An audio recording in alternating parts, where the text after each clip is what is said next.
Welcome to Law Next. For all the talk about how generative AI will transform the legal profession, my guest today poses a pointed question. What has actually changed for clients? The tools keep getting better, he observes, but billing rates keep going up. So where are the efficiency gains going? His answer is that you can't get there by retrofitting AI onto traditional law firms. You have to rebuild the law firm from the ground up. That's what he's doing with General Legal, an AI native law firm he co-founded and where he serves as CEO. Launched just 6 months ago out of Combinator, General Legal has already signed on some 400 clients, built its technology platform around what he calls a second brain of client context, expanded from commercial contracting into venture financing, and, in what may be a first for any law firm, made itself available to clients as an MCP server, meaning AI agents can engage its services on behalf of the humans they work for. My guest is Ryan Walker, and if his name is familiar to you, it's because this is not his first act in legal tech. A PhD mathematician by training, Ryan was Chief Technology Officer at Casetext, where he was instrumental in developing CoCounsel, one of the first and still one of the most significant generative AI legal assistants. And he stayed on through the company's $650 million acquisition by Thomson Reuters. Today's conversation, we talk about why he believes AI can now automate 95% of routine legal work, how the management services organization structure lets an AI company operate alongside a law firm, why an AI native law firm still depends on hiring experienced lawyers, what he learned from the failures of earlier innovators such as Atrium and ClearSpire, and whether firms like his spell the beginning of the end for the traditional law firm. I'm Bob Ambrogi, and this is Law Next, the podcast that features the innovators and entrepreneurs who are driving what's next in law. Before we get to that, please take a moment to hear from the sponsors who so generously support this podcast.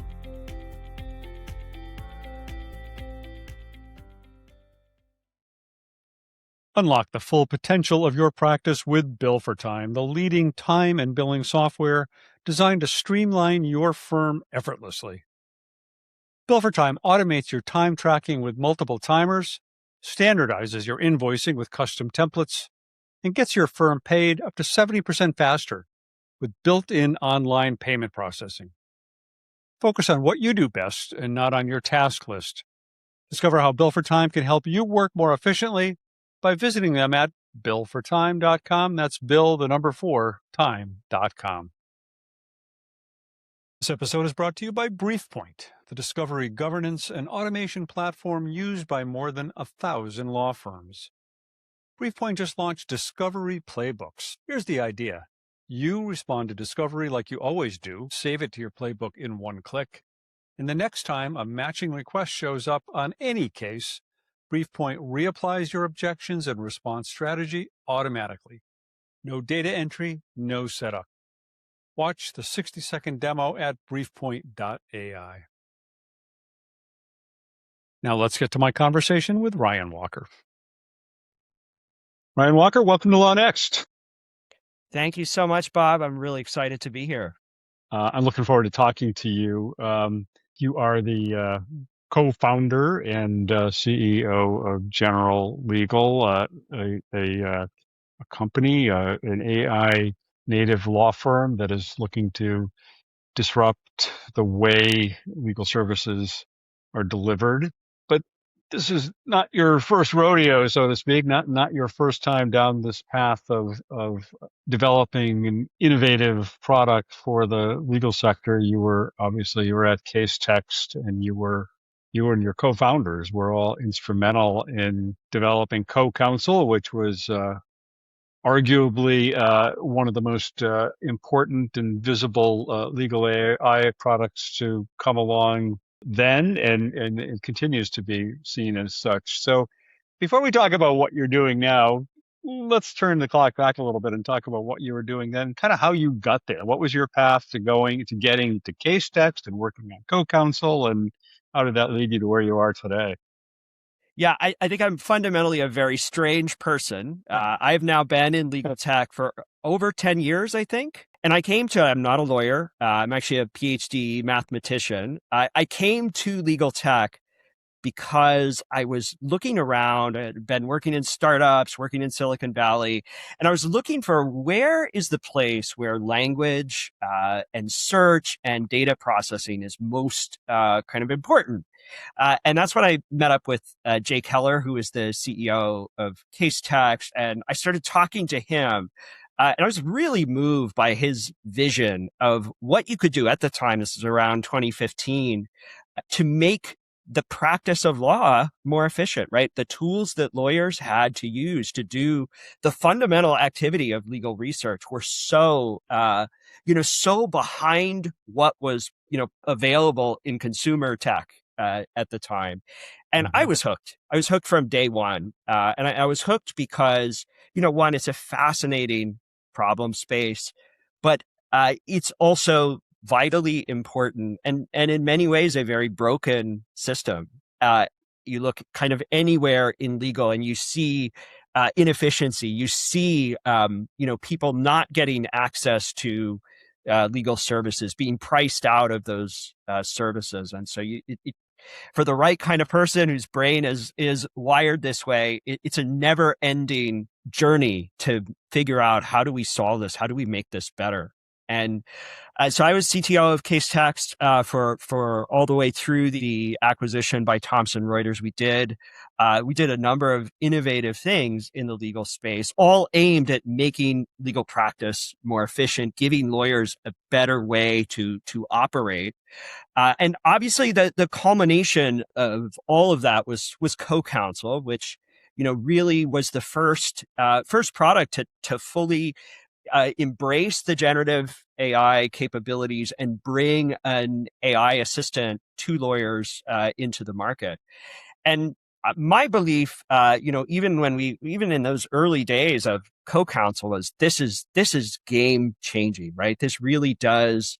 I was seeing strong evidence that we're looking at something that automates 80+% of low level routine practice. And my belief was that with that transformational technology, we'd actually see something change for clients. We'd actually see the service delivery model really change. And CoCounsel came at that problem from bringing the technology to lawyers, to law firms, and those were the primary buyers of the CoCounsel product. But I'm not satisfied with that approach, because what we've seen is these tools have now just gotten better, right? Substantially better. And I don't see any evidence yet in the market that clients are experiencing a difference in legal service. Actually, I think you have counter evidence. If you look around, the billable hour rate is going up. I don't think you're seeing a change in what you're getting. And so New tech to do the same old thing. Exactly. And yeah. So where are these efficiency gains accumulating? And my co-founders and I, all three of us came from Casetext. Javed and JP are both fantastic lawyers in their own right. They are also technologists, and they share this point of view that we can do this so much better. We can change what it looks like to bring legal services to the world.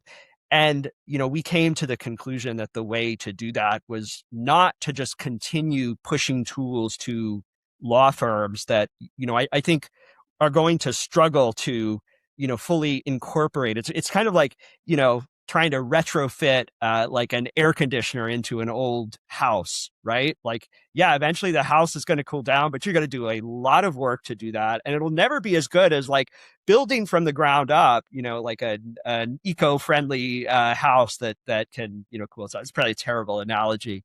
But I look at it that way, as like the retrofitting of technology into very old organizations, I think, is not the fastest path to transformation.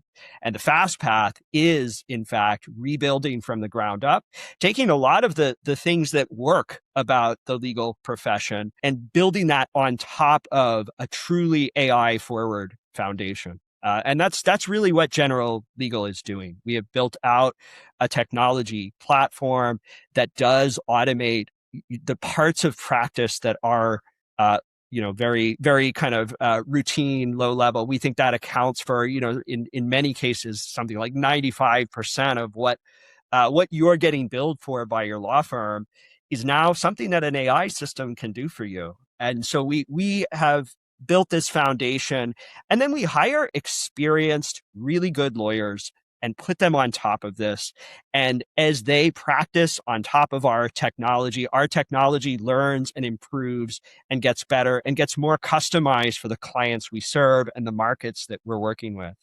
They say, may you live in interesting times. And we just saw another AI-enabled firm, Norm AI, raise $120 million this week as we're talking.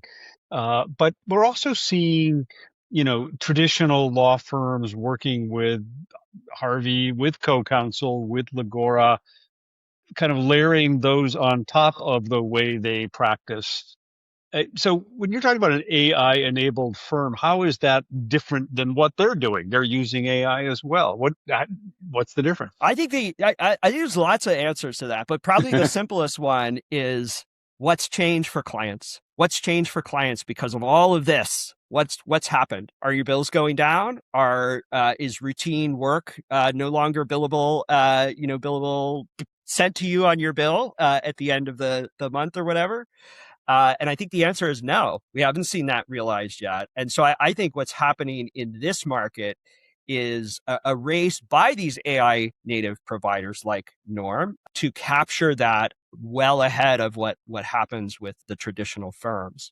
I think it's a great question about, it is a huge, huge market. And so there probably will be different approaches that are taken. The prize is so immense. But I think, our model is really, focused on how do we take the benefits of this technology that's transformational and get them into the hands of clients as fast as possible while maintaining the same level of service quality that you get from a traditional law firm, right? Law firms do that very well. They provide you can say a lot of things about law firms, but their quality of service is generally very high and very consistent. It's expensive. It's slow. It doesn't integrate into the way that clients actually work on the ground day to day. And all of those things are now possible to refactor while maintaining that level of service quality. And you do that by, in our opinion, hiring really good attorneys who have practice experience, learning from their practicing and improving that system over time, taking full advantage of being integrated into the client so that you see all the context of what they're doing. You think about like an MSA. I think an interesting way to think about an MSA. MSAs are part or one of MSA review is a kind of common thing we as a law firm do. Think about like where does an MSA really start is a good question. I think the answer to that is actually it probably starts months ago on the phone, on a Zoom call with the two parties talking to each other. And imagine that context being carried all the way up through the negotiation, right? It's a small part of what matters there. But now you have this law firm that can look across that context record and use that context very, very efficiently to help the client get the outcome that they want to see. Yeah, just kind of pulling that string a little bit further. Could an AmLaw 100 firm, become an AI native firm, or does it require really kind of starting from scratch?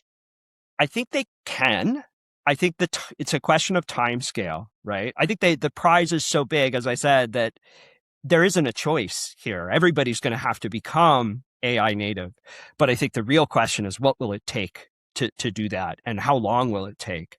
And in the meantime, what happens when you have players like a General Legal who are moving way, way faster at this transformation than others? And I think you'll see our clients see a stark contrast between the service that we offer and the service that they get from traditional legal service providers. And that is, I think, a very, very compelling it's a very compelling, motivation for change, right? People look at like, wow, now I can get AmLaw 25 level service for, a third of the cost, and it happens really fast and it's integrated into my workflow, not just email, back and forth. That's what the competition for those big firms will look like.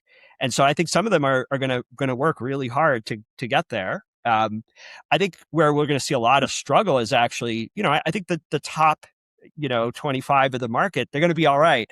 I think it's the kind of, lower half of the AmLaw, say, that's going to face the real pressure. And it's not going to just be from us. It's going to be from private equity that's engaged and rolling up law firms very, very actively. There's going to be all kinds of forces that are pushing firms to this outcome. And so what we're going to need to see to have that change be realized in the AmLaw is, one, real technical talent getting embedded into these organizations. Two, willingness to change and challenge the business model, which is really difficult, up against a partnership that, has deeply vested interests in the way the model runs. I think all of those draw out the timeline for change. Obviously, a big part of what you're delivering here is predictable pricing, in that you're delivering services on set fees. But from what I'm hearing from you is that your understanding of what clients are looking for from a law firm is not just about lower prices, but about a whole different kind of experience. Can you talk more about what it is that you think is important to be delivering to clients here? So I think there's a big picture answer to that, which is, like, if we look at what good legal service is today, it's a very scarce resource, and everybody has a scarcity mentality when it comes to legal work. And so literally every choice you make about where to engage legal, you're pushing it off to the last minute. You are foregoing as much of it as you possibly can. And often that's actually a terrible strategy, right? Because really, legal is way cheaper if you start at the very beginning, right? If you build your product with the kind of knowledge of privacy regulations, or privacy agreements from the very beginning, it's much better than building it 95%, sending it to legal review, and then legal comes in and makes you change all of the way you're storing and handling data. We see the real opportunity as saying, okay, now legal is no longer scarce. Guess what? You can get this cheap, you can get it fast, and you can get it integrated into those workflows. What can you do? And how does it change how you think about where legal should be brought into your organization? We see a world where legal is now embedded directly into that early stages of product development, for example. It's embedded early on in the conversations with clients. In that first call, negotiating the MSA, we're already starting to think about what the deal should actually look like on the other end. When you think about, financings for startups, it's where you're starting from the very beginning, organizing your documents in a way that allows you to sail through a diligence process. All of these things, as scarcity kind of relaxes, become available. And that's really how we think about what clients really want to see from legal. They want to see a change. They want to see a way that, they can now not have to think about this as a highly rationed thing. So our clients in particular, really, really value speed. They value the integrations into their systems, into their ways of working. And, most clients are less sensitive on pricing. Pricing is certainly like a macro factor, right? That it does matter when you look at your, legal budget. But, getting good quality and getting it fast is, for most of the clients we serve, is the core kind of anchor proposition. Yeah. And who are those clients? Talk more about who it is you're serving at this point. Yeah. So we have a big mix. I mean, obviously we started with early stage startups, and our focus has been on the needs of startups to large extent. We're now at a place Is where that because you came out of that world, or exactly, yeah. I mean, yeah. we started the company 6 months ago in Y Combinator, and very very quickly acquired a number of startups at different stages in the life cycle, but for the most part, like kind of seed stage, a couple of Series A. And greater companies from there. So it's roughly like we have about 400 or so clients at this point, 6 months in. 70-ish% of those are early stage companies. Then we have a range of later stage companies that we serve as well. Legal needs, across the life cycle. There's variation, but fundamentally, everybody needs legal services. That's why it's a massive market, and many of those legal services are held in common, and the value props across those different kinds of clients remains the same. What we're trying to do with our early stage clients is get them to a place where we have a complete portfolio of service offerings that allows them to use us as their full service law firm.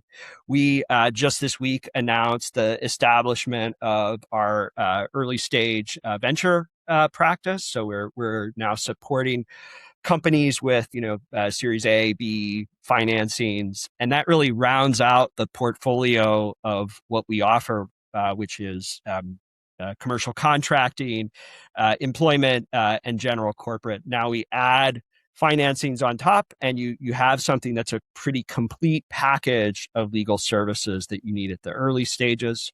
For our later stage clients, commercial contracting is such an immense kind of pain point, especially where that contracting is, tightly coupled to regulation. Right? There's so much regulatory overlay in spaces like crypto, in fintech, in health tech, that there's a lot of pain to solve there, and that's primarily our focus with those later stage and public companies.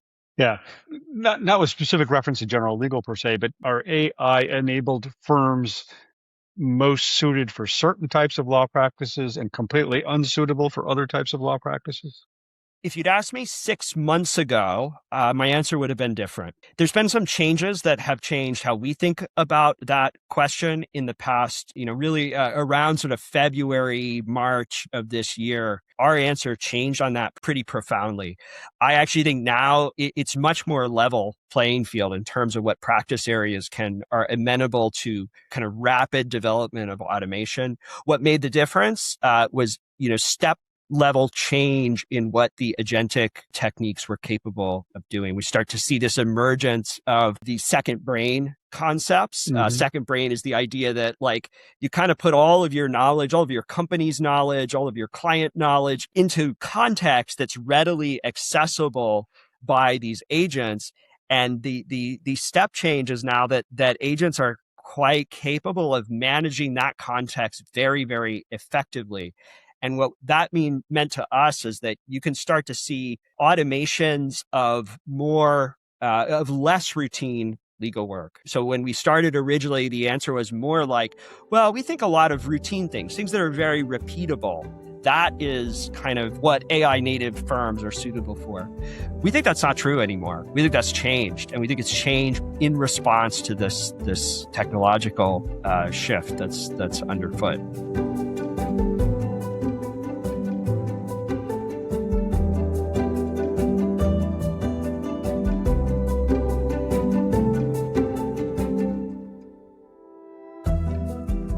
Ryan is not a lawyer, he's a mathematician.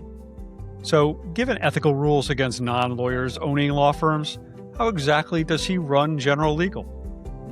In a moment, we'll dig into the two-entity structure that makes General Legal possible, why earlier attempts at this model failed, and whether it's all just a workaround for the ethics rules. That and more when Law Next continues. Stay with us.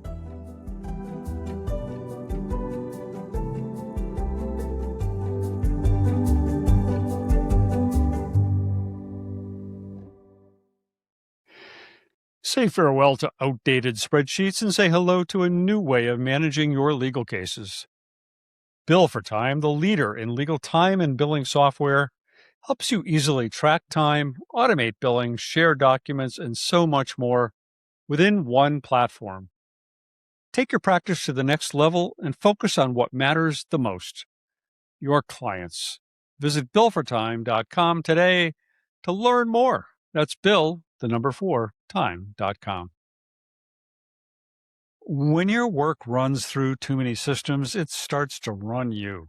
Cosmolex is the end-to-end practice management platform that helps you own your workday from case to cash. Cosmolex brings matters, billing, payments, and accounting together with automation that keeps details in sync and routine tasks moving forward. That's more time for law with less admin in the way. Try it free for 10 days at cosmolex.com. Law firms lose thousands of billable hours each year because the work they do never gets captured. Ajax uses AI to turn activity across screens, email calendars, and documents into ready-to-bill entries tailored to your firm's billing rules and outside counsel guidelines. Entries sync directly to your billing system, helping firms capture over 12% more billable time. 97% of firms that pilot Ajax choose to keep it. Learn more at joinajax.com.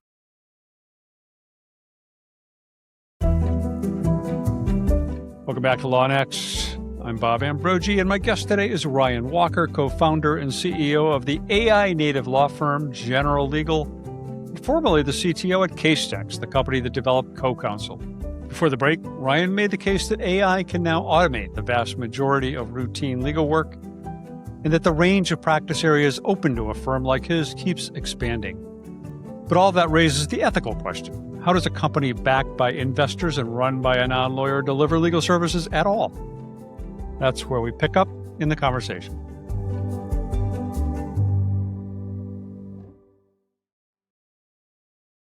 Something we haven't really talked about yet is the sort of the business structure around the way that you've organized this AI-enabled law firm. And I think the term of art that everybody's talking about these days is an MSO, or a managed services organization, where you have a dual entity structure.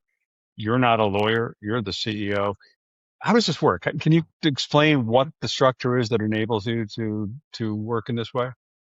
Yeah, so the management service organization structure has been very well established in other areas for quite a while, particularly in health practice, where there's similar kind of professional, challenges to ownership. It's more recently adopted in legal, but widely adopted. Now, I would guess there are now thousands of these entities out there. Fundamentally, what an MSO allows you to do is compartmentalize the delivery of legal advice from the operations and technology and capabilities, technical capabilities of the organization. And so you think about anywhere where someone is providing legal guidance, providing client service, representing a client, that needs to be packaged into a law firm entity that truly can operate in the best interests of their client at all times. And the way these organizations work is then there's a sort of standard corporation that's contractually bound to the law firm entity, and that contractual relationship is all around the fact that for this law firm to operate successfully, they need to engage the services of this C corporation that can deliver immense operational effectiveness into the entity. And that's broadly how I think of the MSO structure. And to me, it makes a lot of sense as an operating model that protects clients from making sure that their interests are contained in an entity that has the ethical obligations that you'd expect from a law firm.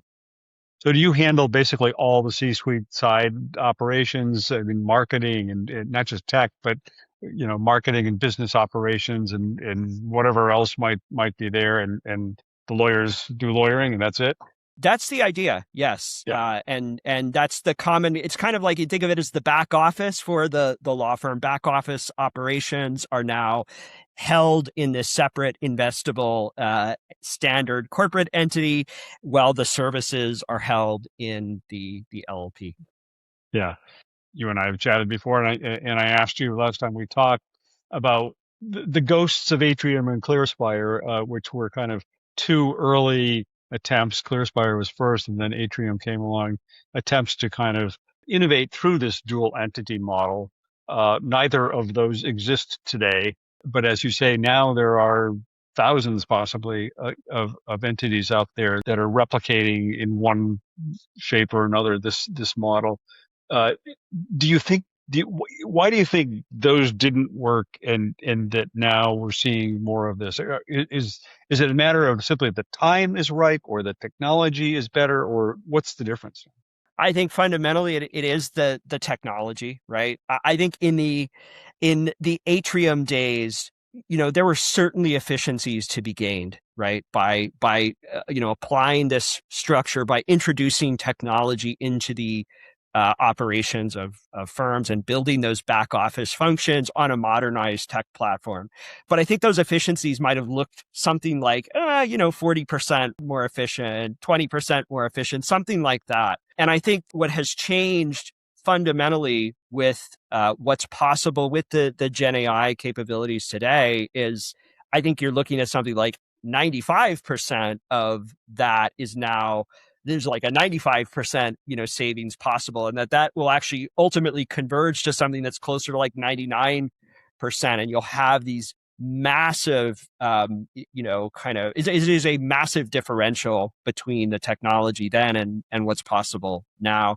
And I think that's the difference, and it's sort of sad. I think Atrium wound down about it wasn't it's so time feels so distorted since the launch of ChatGPT, but the timing between like kind of the real like wind down of Atrium and the launch of ChatGPT was not that long. I think it might have been a year or so.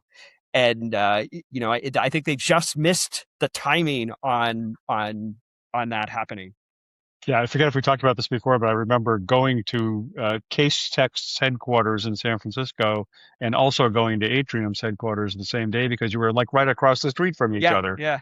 in the same neighborhood. And I think they were already starting to wind down at that point that I was there. I'm trying to remember, I forget when that was, but yeah. What about? I mean, I'm just kind of curious your thoughts on the regulatory environment. I mean, I think some people will look at this sort of MSO structure and think, well, this is just a workaround for Rule 5.4, and since there's no private investment allowed in a law firm, this is just a way to get around that. So, should the regulatory structure change? I mean, what's your opinion on this? Should the regulatory structure change to foster more tech-enabled law firms? I mean, should 5.4 go away, I would assume your structure would go away. You would just merge the law and the C Corp all into one entity, right? Yeah, I mean, I think I think what we saw with like the ABSs, for example, these alternative bar structures, the Arizona one, Utah, Yeah. I think DC had one for a while. Like, I think that was a real attempt at innovation on that kind of regulatory structure. Is that good or bad? I think we need to measure it against what's good or bad for the clients of these entities. I guess I fundamentally like the MSO structure because it does draw bright lines between what's the part or what's the investable thing, what's the thing that venture capital or private equity can be involved in, and what's the thing that they can't be. Right. And what they can't be involved in is the provision of legal services. They shouldn't influence, or they can't influence or guide the kinds of advice that clients receive. I think that's vitally important, right? Something fundamental is breaking if what ends up happening is a private equity entity can shape how clients get legal advice. And I think that's what the rules are intended to prevent. And I think that fundamentally is a good thing that is totally a workable problem with the structures. I'm sure there will be people who grumble about this. I think there's a lot of interests at stake. But the fact that there really are thousands of these entities now, this isn't a thing that's going away. I think this is now becoming a very normalized thing. Yeah, it is.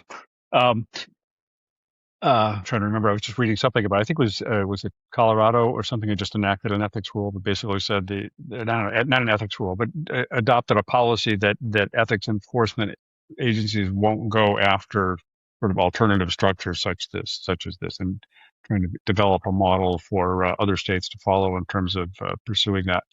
I want to go back to, you talked earlier about the fact that one of the core tenets of your business model is to hire very good lawyers.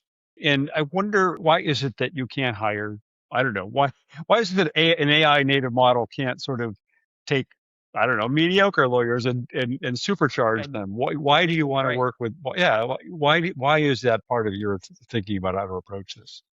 I think it's a great question. And I think it comes back to really two things. So one thing is the gaps that exist between what AI is capable of and what a lawyer, what you need from your lawyer. They tend to, align entirely around expertise, right? What's fundamentally not possible in these models is kind of deep understanding of markets, deep subject matter experience and understanding of the law, of the legal system, of processes. And so we think that you actually get way more leverage out of hiring somebody who's practiced for 5, 6, 7 years, at a great firm than, taking the junior associate, shoving them into this system where, their knowledge might not be so much different than what like an LLM can provide on its own these days. And so we think the hiring of expertise is really covering the places where we really shouldn't rely on LLMs to guide our choices. And we think that that is actually the much more efficient process. We also think the sort of second piece of this is that, think fundamentally about what is valuable in your lawyers that you engage with. And, I've engaged with many lawyers over the years, and I have lots of memories, most of them not great memories, but the few times where I was like, wow, this lawyer delivered immense value to me. That value is anchored in expertise and guidance and advice. I don't have a great, them marking up a document for me isn't the part that I value. It's that they tell me, like, I marked this document up this way, and I did it because this is how we get you what you need. This is what you should need. This is why we're doing it this way. And here's what to do when the other side pushes back. Here's how to negotiate this. And that's where, we think it really does matter to have experienced lawyers that are overseeing this work, and the real value comes from that. And our clients absolutely echo that. It matters that they're engaging with a lawyer who they can recognize, that they can reference back to a good firm that they know has practiced for many years in this area. Yeah. So is there, in an AI-enabled law firm, is there a clear line or a fuzzy line or kind of no line between sort of where AI stops and where humans pick up in terms of legal work?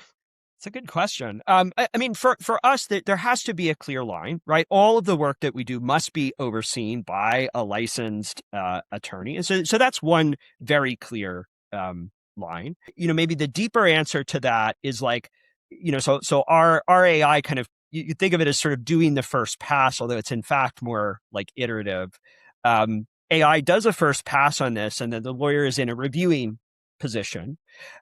Where the deficiencies are in kind of what AI spits out, and where our lawyers spend the most time kind of redirecting or guiding AI, is really on questions of what's market here, what's the right strategy that aligns to like what the client actually wants, and how do we negotiate this? What should we ask ask for and how do we ask for it? That's the sort of more, I think, more fundamental line is that we want to be able to amplify that kind of service because that's where the value really is for clients. Yeah. Is there any kind of, I don't know, internal sort of documentation? What's sort of your supervision review process within the law firm to kind of say, we as the managing attorneys within this firm are monitoring the work being done by, associates or others in our firm. I mean, how do you kind of evaluate output? How do you know what's AI, what's human? I guess from an evaluation question, how do you evaluate all of that? Yeah, I mean, I think there's a few ways to do that, and I think the most important way, like part of what we need to succeed at as a law firm, and I think in many ways, big law firms have become pretty good at this. We need to succeed at delivering a consistent experience across any attorney that you work with at the firm, and doing that is doing that. I think there's a few pieces to that. So there is certainly a supervision component to that. All work that we produce is evaluated by, is reviewed by a, experienced attorney. And so like that part always happens. We're also, using AI as checking, rechecking and checking work. And the evaluation and the review process is actually collaborative with the AI. So our attorneys say, no, this isn't right. Let's review it again. AI reviews, attorney checks. Nope, still not right. And we work from that, from in that kind of workflow pattern. I think the other piece of this is obviously building tools that accelerate work review. And so, our system is ergonomically set up to make it so that our lawyers can have oversight and carefully check the work that they're returning back to clients. And then, there's also a just kind of overall hiring process that we think is pretty important to how we bring attorneys in. I think it's a bit different than how, hiring's been done traditionally in the industry. I was sort of shocked when I learned this, coming from like a software engineering background. It's sort of obvious that when you hire a software engineer, like you look like, oh, what school did they go to? What companies do they work for? Are they good? Do I know them? You check all that. And then you test them, right? Like you actually make them like do a hacker rank project or, pair program with you or something. I was sort of shocked. And they're like, not easy tests. There's no tests. So we actually have, we think it's really important for the lawyers we hire to like, not only for us to evaluate them, but for them to also see like, hey, this is actually how this firm works. This is what you're going to do day to day here. You better like enjoy this or it's not a good fit. And so that's been a big part of our, of how we want to establish like a consistent quality across the service. I think fundamentally though, it's a little bit different than you look at a Harvey or a Legora. These are tools that necessarily need benchmarks, and we have benchmarks on our AI. But what's different here is that ultimately we have real attorneys, serious practitioners who are signing off on the work product that they're turning to clients. Our goal is to deliver signature ready work product to clients every single time. And so our processes are really driven by that as the kind of the standard. You're 6 months or so, maybe a little bit more into this. And you mentioned earlier the fact that you have kind of maybe expanded your idea of what practice areas could be suitable for a firm such as yours. What else have you learned during these first 6 months? What's surprised you perhaps about how clients work with your firm? Yeah. So I arrogance, I guess. I thought I knew a lot about legal, and I knew nothing, right? Well, I knew something, but I learned a lot. And I think I learned a lot more fundamental things. And the things I've been really learning is, where is the real value for clients? That's been the interesting thing to me. Like I came into it somewhat naively, like the value is that we're turning this work product around for you and we're doing it really fast and it's cost effective for you to get it. And that is incredibly valuable, but there's a big like other thing that clients care a lot about. What they care about is that you, as their attorney, us as their law firm, that we understand their interests and their strategies. They feel like when they get work product from us, it somehow reflects them.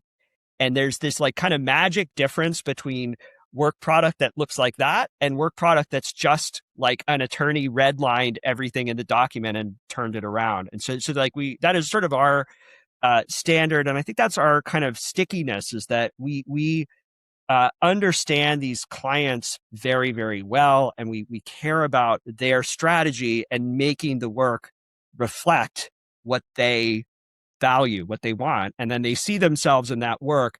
And it's easy for them to say, this is good work product because it speaks to them. It looks like them. It reflects their interests. And that was a sort of, should have been obvious, but it was a sort of surprising insight is how much is tied to that delivery, right? And that, good news for AI native law firms. So much of that is amenable to, certainly like attorney in the loop evaluation, right? We can take the full context of clients. We get better every time we work with a client because we learn more about their sort of revealed preferences, revealed strategy.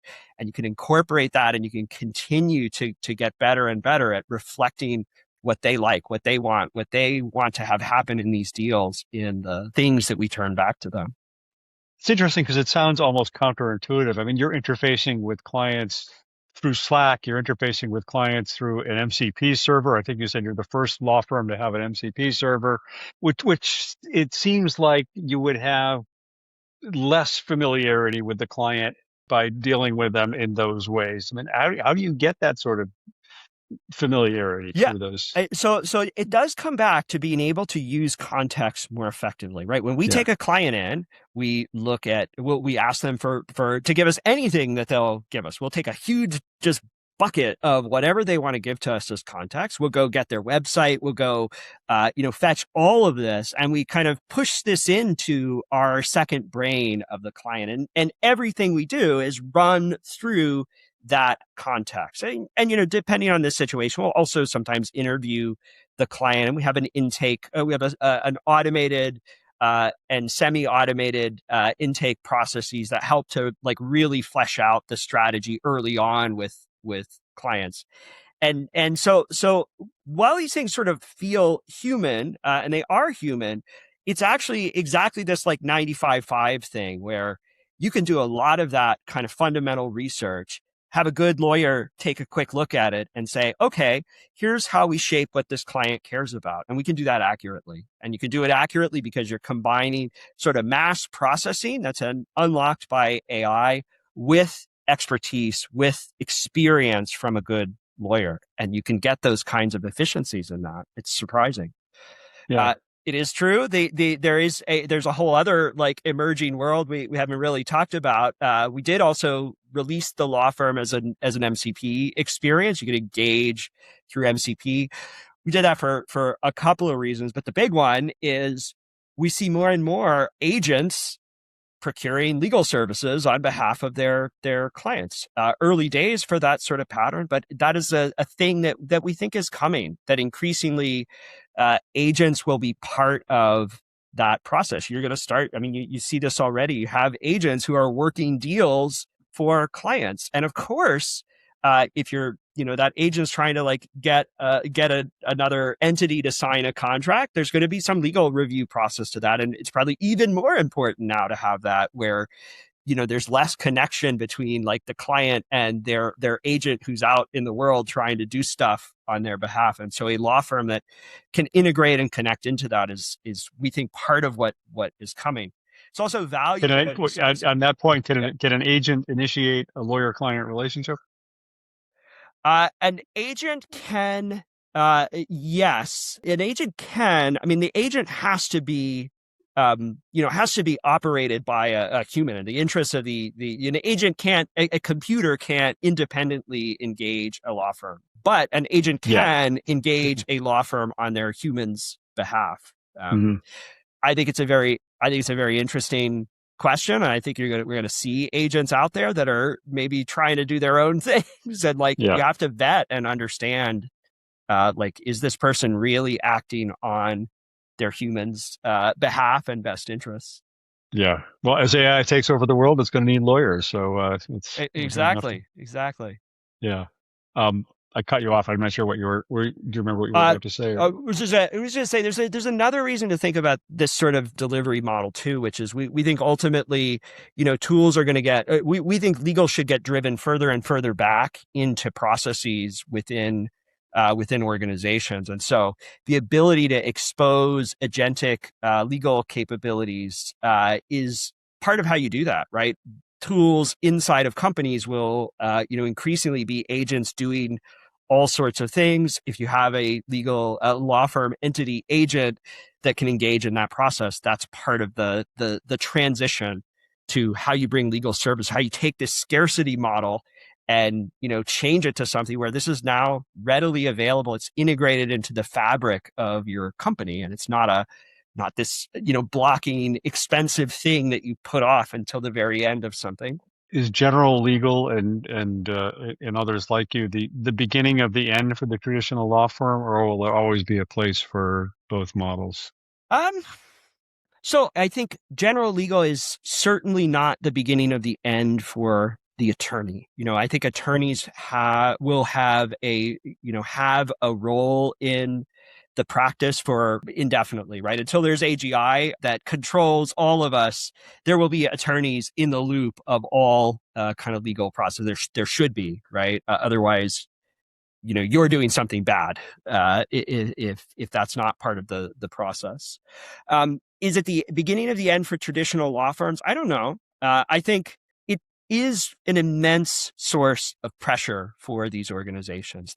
I think what is happening undisputably is that these organizations that no offense to them, but have a challenged relationship with making change, right? Are being pushed really hard to change how they operate, and then that's coming from all kinds of directions. Like I said, I think PE drives some of that. I think entities like General Legal drive some of that.